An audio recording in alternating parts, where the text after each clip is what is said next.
அனைவருக்கும் வணக்கம். நம்ம டெய்லியும் prelims and mains point of வியூல 5 கொஸ்டின்ஸ் கரண்ட் அஃபேர்ஸ்லேருந்து பார்க்குறோம். ஸோ இன்னைக்கு என்ன கொஸ்டின்ஸ் இருக்கு அப்படிங்கிறத பார்ப்போம்.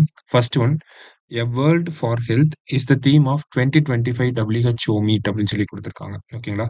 அதாவது ஆரோக்கியத்திற்கான உலகம் என்பது 2025 உலக சுகாதார அமைப்பு கூட்டத்தின் கருப்பொருள் ஆகும் அப்படின்னு சொல்லி கொடுத்துருக்காங்க. அடுத்ததா பார்த்தீங்கன்னா, pandemic agreement was adopted by the WHO அப்படின்னு சொல்லி கொடுத்துருக்காங்க. ஸோ தொற்று நோய் ஒப்பந்தம் WHO ஆல் ஏற்றுக்கொள்ளப்பட்டது. இந்த 2 விஷயத்திலயும் முக்கியமான விஷயம் என்ன அப்படின்னு பார்த்தீங்கன்னா, இந்த பேண்டமிக் அக்ரீமெண்ட் அப்படிங்கிறது தான். சரிங்களா? ஸோ WHO பொறுத்தவரைக்கும் இன்டர்நேஷனல் லெவல் அக்ரீமெண்ட் அப்படிங்கிறது ரொம்ப கம்மியா தான் இருக்கு. அதுல முக்கியமான அக்ரீமெண்ட் என்னன்னா, ஓகே இன்டர்நேஷனல் ஹெல்த் ரெகுலேஷன்ஸ் அப்படின்னு சொல்லுவாங்க. அதாவது தமிழ்ல பார்த்தீங்கன்னா, சர்வதேச சுகாதார ஒழுங்குமுறைகள் அப்படின்னு சொல்லுவாங்க. ஓகேவா? ஸோ இதுதான் இப்போ வரைக்கும் WHOவோட இன்டர்நேஷனலி பைண்டிங் அக்ரீமெண்ட். அதாவது 1969ல வந்திருக்கும். அதுக்கப்புறமா 2005ல இத அ மறுபடியும் சேஞ்ச் பண்ணியிருப்பாங்க. சரியா? அதுக்கு அடுத்ததா இப்பதான் சர்வதேச அளவுல ஏற்றுக்கொள்ளப்படக்கூடிய ஒரு முக்கியமான ஒப்பந்தத்த WHO வந்து சைன் பண்ணியிருக்காங்க. பேண்டமிக் அக்ரீமெண்ட் அப்படிங்கிறது.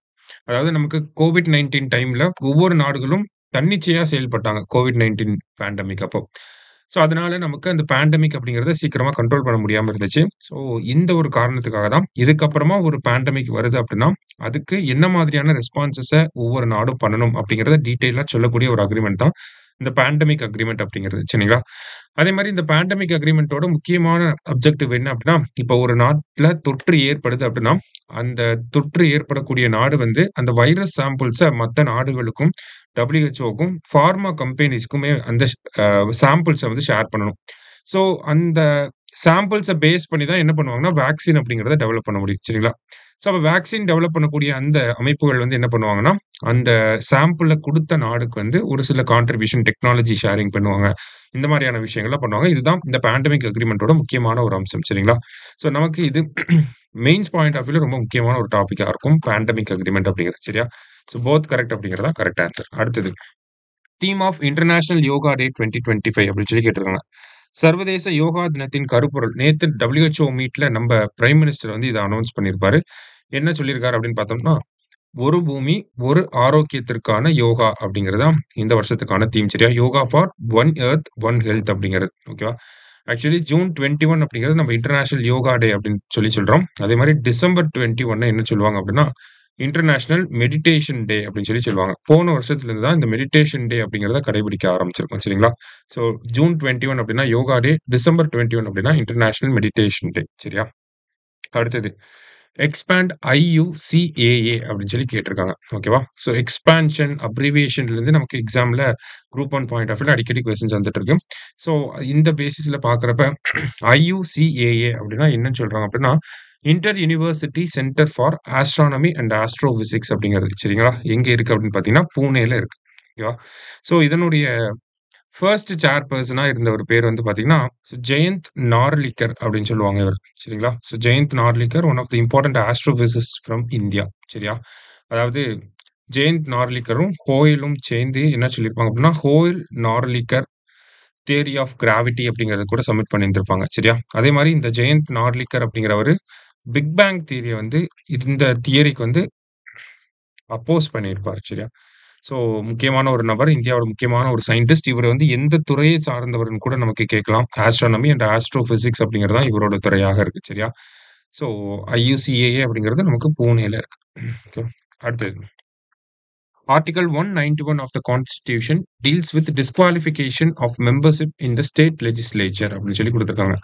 அரசியலமைப்பின் 191வது பிரிவு மாநில சட்டமன்ற உறுப்பினர் தகுதி நீக்கம் குறித்து கூறுகிறது அப்படின்னு சொல்லி குடுத்துருக்காங்க. அடுத்ததா article 192 authorises governor to make the final decision on disqualification அப்படின்னு சொல்லி குடுத்துருக்காங்க. தகுதி நீக்கம் குறித்த இறுதி முடிவை எடுக்க ஆளுநருக்கு பிரிவு 192 அதிகாரம் அளிக்கிறது அப்படின்னு சொல்லி குடுத்துருக்காங்க. ஸோ 191 அப்படிங்கிறது டிஸ்குவாலிஃபிகேஷன பேஸ் பண்ணி தான் இருக்கு. ஆக்சுவலி டிஸ்குவாலிஃபிகேஷன் அப்படிங்கிறது இந்த இடத்துல நமக்கு சட்டமன்றத்துல 60 நாட்களுக்கு மேல அனுமதியின்றி விடுப்பு எடுக்கிறவங்களுக்கு வரக்கூடிய இந்த டிஸ்குவாலிஃபிகேஷன் இது. அதே மாரி ஆஃபீஸ் ஆஃப் ப்ராஃபிட் அப்படின்னு சொல்லுவாங்க. அந்த மாரி ஏதாவது இருந்துச்சுனாலும், அந்த டிஸ்குவாலிஃபிகேஷன பத்தி பேசுறது தான் இந்த ஆர்டிகிள். சரிங்களா?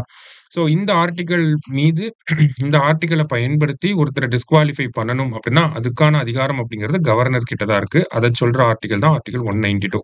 ஏன் கவர்னர் கிட்ட இருக்கு அப்படின்னா, நமக்கு ஆன்டி டிஃபெக்ஷன் லா கட்சி தாவல் தடை சட்டம்னா மட்டும் தான் ஸ்பீக்கர் வருவாங்க. மத்த இடத்துல டிஸ்குவாலிஃபிகேஷன் அப்படிங்கிறப்ப கவர்னர் தான் வருவாங்க. கவர்னர் இந்த ஃபைனல் டெசிஷன எடுக்கிறதுக்கு முன்னாடி யார்கிட்ட கன்சல்டேஷன் பண்ணுவாங்க அப்படின்னு பார்த்தீங்கன்னா, எலக்ஷன் கமிஷன் ஆஃப் இந்தியா கிட்ட கன்சல்ட் பண்ணுவாங்க. சரிங்களா? ஸோ எலக்ஷன் கமிஷன்ட்ட கன்சல்ட் பண்ணதுக்கு அப்புறம் தான் கவர்னர் இந்த முடிவ எடுக்க முடியும். அதுவே ஸ்பீக்கர் வந்து யார்கிட்டயாவது கன்சல்ட் பண்ணணுமா அப்படின்னு கேட்டா, அந்த ஒரு புரோவிஷன் நமக்கு கிடையாது. ஓகேவா? ஸோ ஸ்பீக்கர் டைரக்ட்டாவே அவர் டிஸ்கிரிஷனரியா அந்த ஒரு முடிவ எடுக்க முடியும். சரியா? ஸோ 2 ஸ்டேட்மென்ட்டுமே கரெக்ட் தான். போத் கரெக்ட் அப்படிங்கிறது கரெக்ட் ஆன்சர். அடுத்தது. ஸோ இது வந்து ஒரு ஃபேக்சுவலான question. First Khelo India beach games. Khelo India beach games அப்படிங்கிறது எங்க நடக்க போகுதுன்னா, Dadra and Nagar Haveli and Daman and Diu இங்க தான் வந்து நடக்க போகுது. சரியா? அடுத்தது கேலோ இந்தியா ட்ரைபல் கேம்ஸ் அப்படிங்கிறதும் ஃபர்ஸ்ட் டைமா நடத்த போறாங்க. அது எங்கன்னா சத்தீஸ்கர்ல நடத்த போறாங்க. அதே மாரி கேலோ இந்தியா யூத் கேம்ஸ் அப்படிங்கிறது இந்த வருஷம் எங்க நடக்க போகுது அப்படின்னா, பீகார்ல நடக்க போகுது. போன வருஷம் தமிழ்நாட்டுல நடந்திருக்கும். ஓகேங்களா? போன வருஷம் தமிழ்நாட்டுல சென்னை, கோயம்புத்தூர், திருச்சி அண்ட் தென் மதுரை 4 டிஸ்ட்ரிக்ட்ட பேஸ் பண்ணி நடந்திருக்கும். போன வருஷம் நடந்த அந்த கேலோ இந்தியா யூத் கேம்ஸோட மாஸ்காட் சின்னம் அப்படின்னு பார்த்தீங்கன்னா, வீரமங்கை. சரியா? வீரமங்கை அப்படிங்கிறது மாஸ்காட்டா இருந்திருக்கும். சிலம்பம் அப்படிங்கிற இந்த கேம் வந்து புதுசா ஆட் பண்ணியிருந்திருப்பாங்க போன வருஷம். சரிங்களா? இந்த வருஷம் பீகார்ல நடக்கப்போகுது. பீகாரோட மாஸ்காட் என்ன அப்படின்னா, கஜ் சிம்ஹா அப்படின்னு சொல்லி ஒரு யானை படத்த குடுத்திருப்பாங்க. சரியா? ஸோ இன்னைக்கு 5 கொஸ்டின்ஸ் பார்த்துருக்கோம். Thank you. Suresh IAS academy வெற்றியின் முகவரி.